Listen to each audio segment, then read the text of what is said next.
Hello, BookTube. We're continuing with my library tour. We're doing a circuit around this room, and we have reached the recessed, shelved hutch in this wall, the darkest depths of Mordor, and I think I may see light at the end of the tunnel. We may have reached the Chamber of Marzurbool. We may be on our way out. I think we might be able to finish this top shelf this week. It's all mass market paperbacks, and there are quite a few doubles. So doubles don't require a different tedious anecdote, right? We can just fly through the doubles. So we'll do another stack today, and we'll just keep going. But it's possible that we can finish this top shelf this week, which would be great because this library tour is never going to end. So we're going to start with a double. We're going to start with another copy of The Manycolored Gland by Julian May. This is the first of the Pliocene Exile Quartet. Terrific space opera science fiction, set in a lost epic of Earth history that May populates with all kinds of aliens and all kinds of superpowers. It's in its best sequences and the strongest points of its strongest books. It's like reading a really good comic book. Some of you won't find that a recommendation, but some of you will. Then we have, this is not exactly a duplicate. This is a mass market paperback of an author we've seen on this library tour already. The author is Gordon Dixon, who started out with some very promising writing along the military science fiction vein. And he was accompanied everywhere at first by old salts of the science fiction world. These rollicking old raconteurs who could write whole short stories that would be good enough to publish in the course of one Amtrak ride, and who were constantly fencing with anecdotes and limericks to each other. And Dixon went from that kind of company, which can only help your creativity and your competition, to traveling around with his own graduate students who were doing work on books that he was currently at that moment writing, and that is just poison.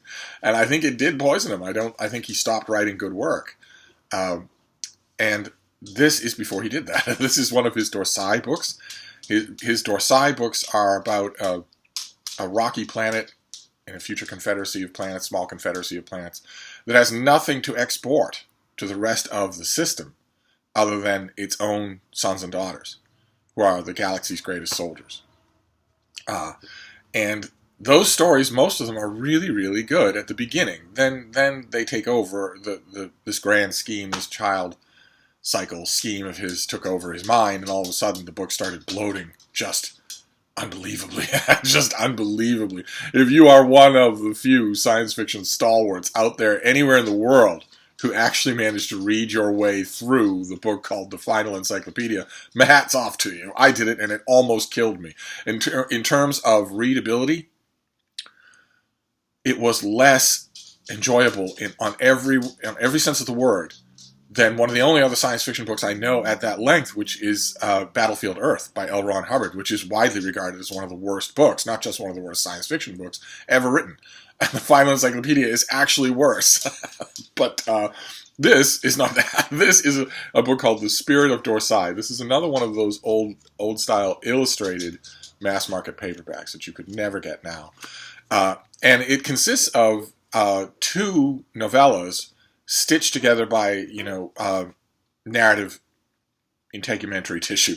And one of those, the first of those novellas is really good, but the second of those novellas, the second novella in the second part of this book, a story called Brothers, is, I think, amazing. I've given it to lots of people over the years and said, here you go, you're going to love this. It will have you on the edge of your seat for the entire length that you're reading it.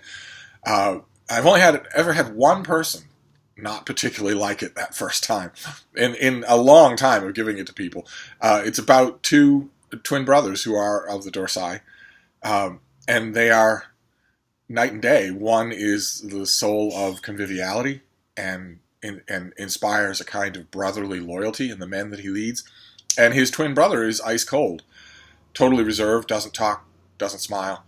And when the happy, outgoing brother is assassinated in a town where these brothers are leading a military expedition, the colder brother starts to frighten everyone around him by thinking this could be the end. This could push him. He's not all that human to start with.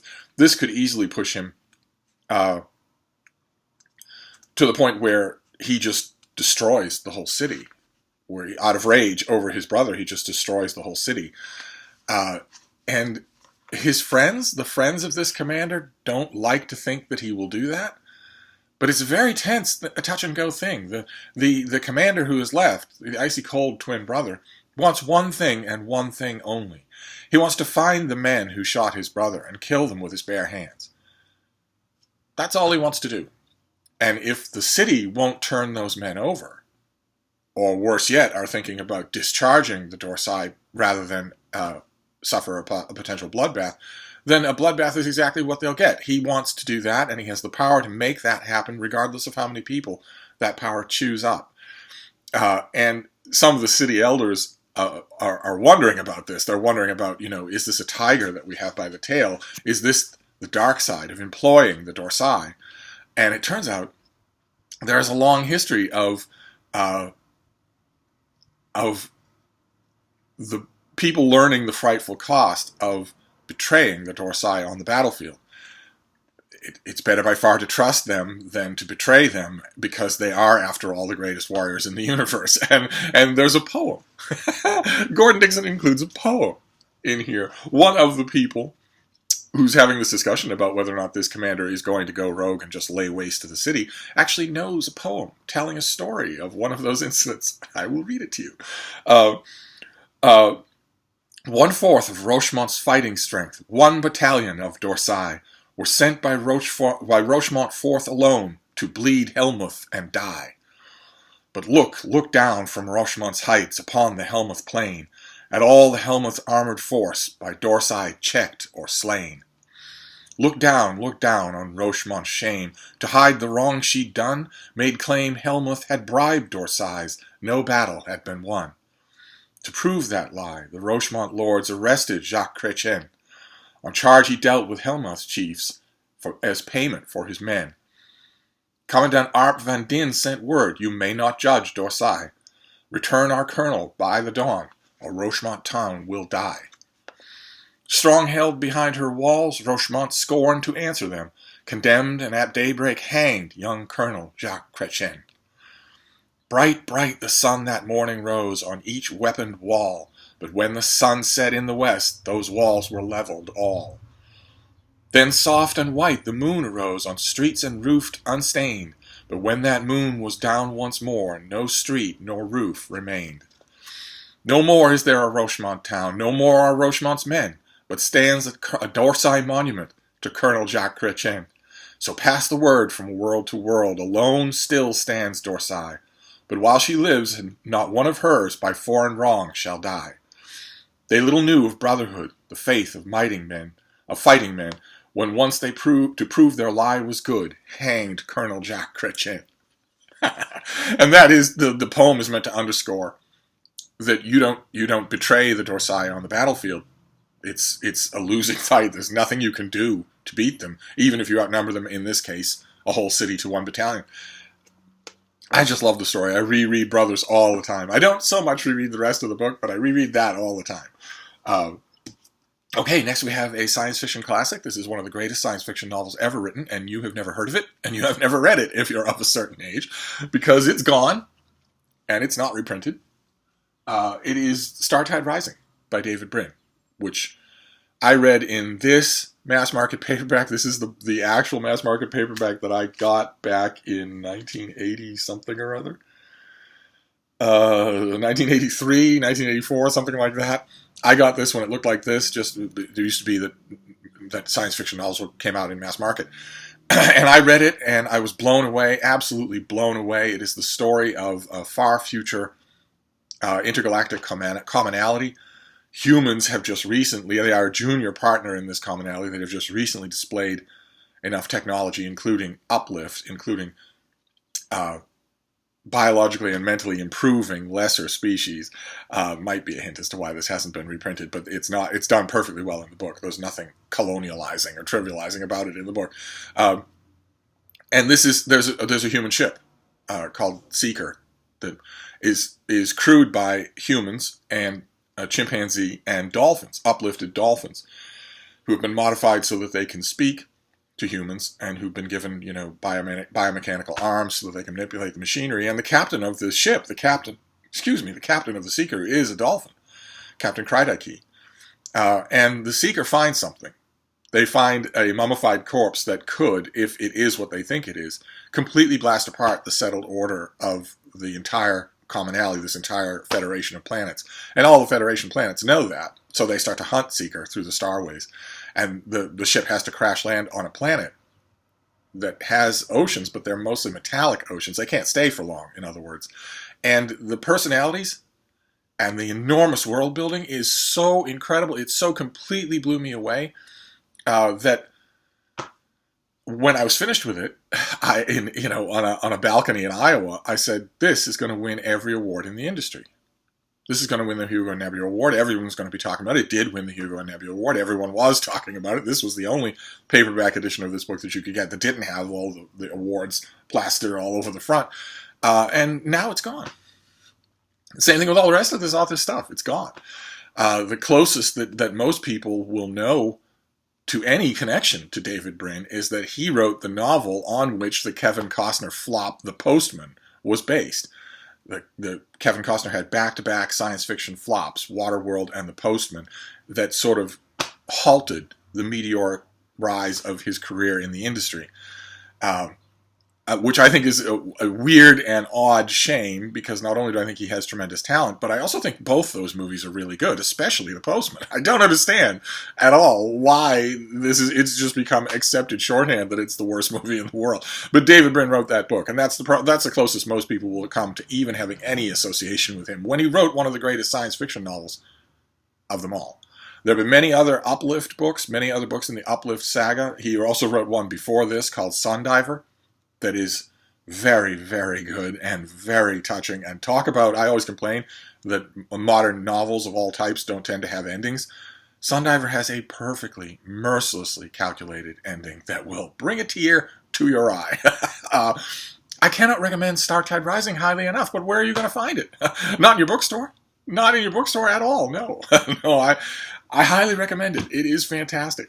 I had a little sour taste in my mouth when I was reading it, because at the time that I read it, I was going through a long string of books, just uninterrupted, one book after another, whether it was new or old, where I would develop a favorite character by page 200, and that character would inevitably die.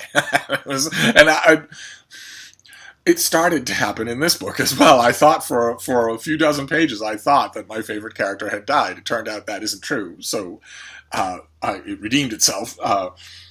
Okay, all right. Next book is also Gordon Dixon. This is one of his best standalone novels. This is Soldier Ask Not. This is a Dorsai novel. It's a nice long thing. This is the old mass market copy. Mine has seen better days. It is falling apart. The only reason that I still have it is because it has no mold. There is no technical reason for me to get rid of it. But I'm never going to see Soldier Ask Not in a reprint. I'm never going to see it in the Science Fiction Book Club. Mark Richardson would probably know this better than I do, but don't I remember that they did a volume called 3 for Dorsai? And I think 3 for Dorsai had Dorsai, Tactics of Mistake, and maybe Necromancer. It certainly didn't have Soldier Ask Not. There's never been a big Dorsai volume should have Dorsai, the novel called Dorsai. It should have Soldier Ask Not. It should have Lost Dorsai, which you take away all the introductory material and the illustrations, is really a novella. And it should have Brothers. A big volume like that I would love. Oh my God, I'd buy a copy for every one of you. but I don't think this was in 3 for Dorsai. So you're never going to see it again. So I hold on to it. I do occasionally like to read Gordon Dixon's orally stuff. Okay. All right, we saw this author before. This is Keith Laumer, who I don't think will be reprinted. I think the 2019 SJW Thought Police would be all over him like white on rice. So I don't think we're ever going to see his Tales of the Wacky Growacky or anything like that reprinted. But I love them. The Retief stories. Retief is a two-fisted action hero who just happens to be caught in the world of memo writing, totally Ponzi diplomacy, and it makes an excellent contrast. His fights with his superiors who want him to redraft a strongly worded memo instead of punching someone are always funny. They're always fun. And this is the collection that really introduced me to Retief. I had read Keith Laumer, but I hadn't read Retief until I got this collection. And I think this is my original paperback. This is from 1978. Good Lord. This is Retief at Large. Can't imagine what drew my eye to the cover, but it is a neat cover. It is neatly done, and it adequately shows that Retief is an action hero who just happens to have fetched up in the wrong place. And this is just a collection of short stories. Retief at Large is a fairly big book, but it's a collection of Retief short stories that had appeared in every magazine that would pay. Keith Laumer was a classic hack. He went wherever there was money. And I'm glad he's right next to Gordon Dixon, because he and Gordon Dixon have done some very good work together. I think they collaborated on a whole novel called Planet Run. And they certainly, as I mentioned, there's a story called Call Him Lord, which must not be missed. But okay, this we haven't really done any time-saving doubles so far. This video is still getting long. But this is Lost or Sigh. We saw this already. This is a mass-market paperback of a story about one of the sons of Dorsai who does not want to devote his life to all things military. He's a singer. And that Dixon, this is another one of those illustrated mass-market paperbacks, and Dixon just plays it for all it's worth. It's just wonderfully done. Okay, this is a double. Good. Doubles will help us. This is book 1 of The Journeys of McGill Fayen by Kevin O'Donnell. I showed you all of these, I think, yesterday or the day before. And at the time, I wondered whether or not Kevin O'Donnell was still alive. And one of you left a comment saying that he died in 2012, and I immediately thought of Time Bandits. I immediately thought of the creator at the end of Time Bandits. Well, yes, I am the nice one who's told that someone that he's looking for is stone cold dead, and he says, no excuse for laying off work. Ralph Richardson, the role he was born to play. Let's see here. Oh, okay, great. This is the Odyssey Library. These are long gone, but they were wonderful. They did these rectangular books. They're picture books. They're little picture books. Bookstore owners that had the metal spinner racks. This used to be just the bane of their existence. They have to put them like this and spin it around like that. But this is Ancient Rome. This is the one on Ancient Rome. And all it does, look at that. That is just incredible. I don't know if you can make it out in this dodgy light. But that is Rome, drawn as a sketch by the great Peter Spear, who we've seen some of his kids' books. He's amazing. He did the illustrations for this, both spot illustrations and full-page illustrations. And it just takes you through the history of Rome. So here there are public monuments. There are sunlight coming down like that. It's all lovely. Oh, just lovely. I actually go through this thing, even though, again, not to sound like the god of all fatuous idiots, but I know everything that's in here already. I just go through it because it's so much fun. Okay, all right, we have a Dick Francis novel. This is Risk by Dick Francis. Can't imagine what drew me to the cover, but I don't think I've reread this since I got it originally. This is an old pocket reprint of Dick Francis from 1977. And keeping one Dick Francis when you don't have any others, I guess maybe he was so successful as a writer that maybe you want to keep one. But oh, okay, all right. This is a historical novel. This is also a double. We saw this already. This one is not reinforced. I really should do that. This is Robert de Maria's Clodia, a historical novel about the Roman poet Catullus, and a really good one too. Didn't know that I had a double of it. That's amazing. That's great because you're never going to see it. What is this battered thing? Good Lord. Oh, okay. This is a Loeb Classical Library edition. A very old Loeb Classical Library edition of Suetonius, the 12 Caesars. This is the J.C. Rolfe translation, but with Loeb, it's this little leather-bound thing. This has been beaten all to hell and gone. God knows where I traveled with this thing. But the Loeb editions have the Latin and Greek on one side and an English language translation on the other. The English language translations are usually not anything to write home about. Usually you get these things because once upon a time they were $10 a volume, and you could that was your way to have the book itself.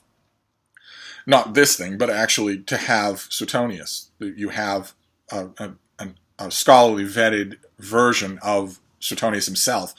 I have had many, many, many, many Loebs over the years. I hardly ever look at the English on the other side. I usually get them because for $10 you can have Livy For $10, you can have Suetonius without a translator. You can just have it right there on the page in a nice, handy, sturdy hardcover. This thing's probably 100 years old and hasn't fallen apart yet. How old is this thing? Do we know? Oh, there's Tiberius. Goodness gracious. Well, no. No, I don't. But this is probably from the teens, the 19-teens or 20s, something like that. Oh, okay. All right, this next one is a little thing, tiny little thing. It was actually sent to me by the publisher. This is, I forget who the publisher is, but this is Nicholas Rowe's Life of William Shakespeare. Just one little book like that. Still has the pub sheet in it. We would have talked about this if I did mail hauls at the time, but I didn't know you existed. This is Rowe's Life of Shakespeare, with an introduction by Charles Nicholl, who does great history books and did a great book called The Reckoning about Christopher Marlowe. And this is, I mean, Nicholl takes you through what you will already know if you know anything about the Rowe Shakespeare life, which is that this is where so much of what we think we know about Shakespeare comes from. It comes from this guy who's largely making stuff up. So it's fascinating to read, absolutely fascinating to read. When you read Rowe's Life of Shakespeare, you will know what's coming. When you're reading it, it's only like 80 pages long, you'll realize, much later, much smaller than 80 pages. But when you're reading it, you'll realize how familiar all of these details are. Whether you've ever studied Shakespeare or read a biography of him in your life or not, you've read introductions in books, you've seen movies. It's so incredibly familiar, and it's based on nothing. So I was intrigued. I don't think I ever reviewed it. I was intrigued when the publisher sent it to me. Okay, this next one is an old Pelican book by George Watson called The Literary Critics. And then we have lots of their names. This is classic literary criticism all the way to the early 20th century. Sort of a book that I, of course, can't do without, although it shouldn't be here. Notice, it should be. I have 2 bookcases in the other room that are explicitly devoted to literary criticism and book essays and book introductions and that sort of thing. This belongs there. I don't care if it's a mass market. It belongs there and not here. Okay, all right, this is, wow, all right. These don't usually look this way. There was a thing, the Medieval Towns series. I don't remember who made it, who did the series. I think this is in a Reader's Advance copy. They were little gray hardcovers of stories and folklore of medieval towns, various medieval towns. They did a whole bunch of them. I must have been 20. And I kept one for my beloved Ferrara. And this is by Ellen Noyes, and it's illustrated as well. You've got full-page illustrations, very nice hatch work. And you've also got spot illustrations all throughout, and they're all like that.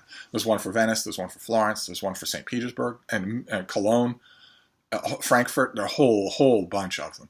I think this might be the only one that I currently have. I think Ferrara might be the only one that I kept.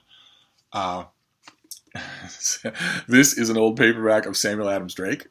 That name will not be known to most of you. He was once upon a time an institution. This is Old Landmarks and Historic Personages of Boston. And before you wags start in, I am not in here, okay? 28, okay? But this is the same thing as Historic Towns. It has tons and tons of illustrations, and this is just a thorough history of Boston. A terrific old book. I wish I had all of Samuel Adams Drake. He did a whole bunch of books, and I wish I had them all. And these were Tuttle, who did a lot of Japanese translations, also in the same cover, same distinctive shape, paperback. And I used to have all of him, and I don't anymore. But this is the one that I would want if I only have one. Okay, all right, this is John Wayne. This is a Pelican book. It's not my John Wayne. It's not the right John Wayne. It's W-A-I-N. And they, for Pelican books, a long time ago, 50 years ago, did a whole series of books on Shakespeare. A whole bunch of different studies of Shakespeare. And this is the living world of Shakespeare. Rather unfortunate cover choice, since that is, your eyes are not deceiving you. That is Sir Laurence Olivier in blackface as Othello. Yes, because they just scoured the whole of the Western world and simply could not find a trained black actor. That's painful. But the book itself is really good. If it were ever reprinted, I'm pretty sure they would go with a different cover. I mean, he wasn't the only one. Anthony Hopkins also did a blackface Othello on film. What these people were thinking, I don't have any idea. But But the stuff in here is really good. I have many, many pages underlined. Okay, all right. This is an author we saw. I'm sorry to show it to you in this format. I'm sorry to show it to you looking like this, but there's no way around it. And also, I'm not that ashamed. I mentioned we saw a novel called Satan, His Psychotherapy and Cure by the unfortunate Dr. Kassler, JSPS, by Jeremy Levin, an author named Jeremy Levin, who went to Hollywood and started writing treacly screenplays. But before he did that, he wrote 2 novels. He wrote Satan, and he also wrote Creator. And Creator is about Dr. Harry Walper, who is interested in parthenogenesis. He is interested in regrowing his dead wife. His grief is so pure, so glacial, that he wants to use his scientific knowledge to regrow her. And keep in mind, this is in the infancy of any kind of understanding of that kind of process. This is long before Dolly the sheep had been cloned. And it's beautiful. It is an incredibly great book. One of the great non-genre novels of the second half of the 20th century, and no one's ever heard of it. It's really, really annoying. Harry Walper is the creator of a character named Boris Lafkin, and it doesn't take long in the course of the book for us to start wondering if maybe it's Boris who created Harry, and it's never really resolved. And there are so many great things in this book, so many little tossed off things, so many huge themes that run throughout and that are worked to a perfect conclusion at the end. You will love it. If you can find a copy, you will love it. And the reason that I was a little hesitant is because this is actually the movie cover. There was a movie cover of Creator starring Peter O'Toole, which is the reason that I went to see it at all, and Mariel Hemingway, who does a wonderful job in her role. And help me out here. I'm forgetting this guy's name. Once upon a time, he was going to be the big thing. I'm forgetting his name. Vincent Spano. And Virginia Madsen is in here as well. And David Ogden Stiers, who does a great job as a supercilious doctor. And the movie is wonderful. You can tell that it was hacked to bits by other people. There are things in it that don't make any sense because their resolution has been taken out. But Peter O'Toole is fantastic in the movie. Just fantastic. The way he shifts from just drolly reciting his lines to that kind of way that he had of projecting pain. When there are a couple of scenes in the movie where he remembers his wife, and there's one amazing scene where he sees her, and those scenes are wonderful, just wonderful. I recommend the movie, but the movie is a tiny fraction of the book, just a tiny fraction. So I recommend Jeremy Levin's Creator. What can I say? You'll never see it. It will never be reprinted. If you find it at a yard sale for 25 cents, don't pass it up. It is actually really, really good. Okay. All right. This is a novel about... no, I shouldn't say it's a novel. It builds itself. It's by Frank Spearing, and it bills itself as nonfiction. It's called Prince Jack, and it's about Jack the Ripper, and it's the utterly fever dreamish idea that Prince Eddie, Prince Albert Victor, the son and heir of Victoria's son and heir, Victoria's grandson, was actually Jack the Ripper. And I got this book at a bookstore. It was a stripped copy. So this bookstore, they used to tear the cover off of all the mass markets they didn't sell within a certain period and turn those covers back to the publishers for a full refund and just throw away the book. And that's what this was. I gave it its own cover. I'm innocent. Hell, I'm an idiot. But Prince Jack has absolutely no value whatsoever as a piece of ripperology. It is told, even the way it's told, is told in such just flagrantly hysterical terms. It's hilarious to read. It's absolutely hilarious to read. A little frustrating in a way that any credence could be given to this theory whatsoever. I mean, the young prince's movements were documented to a fairly well at every minute of every day. He was hundreds of miles away from Whitechapel when the murders were committed, and that is documentable, and that is eyewitnessed. It's even photographed at one point. There's no chance that he was Jack the Ripper. No chance at all. And yet somebody greenlit a book just hyperventilating about him being Jack the Ripper in plain sight and all that sort of stuff. Fun to read. Very much fun to read, but just don't buy into any of it. None of it is true. Okay, and then this last book is a classic. It's an absolute classic that you've probably never heard of. It was a classic in its day. There was a time when, when everybody wanted a copy of this book. It was all anybody talked about. When did this first come out? 1942. Wow. This is by Cornelia Otis Skinner and Emily Kimbrough, and it's Our Hearts Were Young and Gay. This is just some random bantam paperback that I happen to have. I've had this in many editions over the years. And it is just it's these two young women. It's a travelogue, basically. It's a piece of travel writing. And as a piece of humorous, insightful, just endlessly embraceable travel writing, it ranks up there with the best of them, with the absolute best examples, including Roughing It and Innocents Abroad by Mark Twain. This is a great book. It shows a little bit, some of the vestiges of its time, some of the bits of it, and as any book will, right? Except for the terrified things that are written today, which have no lasting value because they are written in fear of I don't know, of a mob turning on you tomorrow because of something that you wrote in your book. So there will be bits in here that you'll just have to wince a bit through, little bits here and there. Well, like, for instance, this is talking about travels long before the 1940s and on steamships and whatnot. And there were all sorts of ways that travelers amused themselves that won't seem quite so funny now. Minstrel songs, for instance. People competing with each other to see who could do the best job at singing like black people in minstrel shows. Needless to say, we don't do that anymore.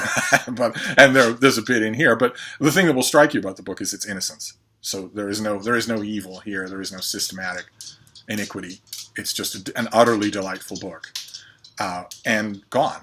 Our Hearts Were Young and Gay is gone. I'd be hard pressed to believe that it's in print. And I don't think it's the type of book that, for instance, the New York Review of Books would ever reprint. But anyway, that is our next stack of mass market paperbacks. So it took a long time. These videos always do. But we have...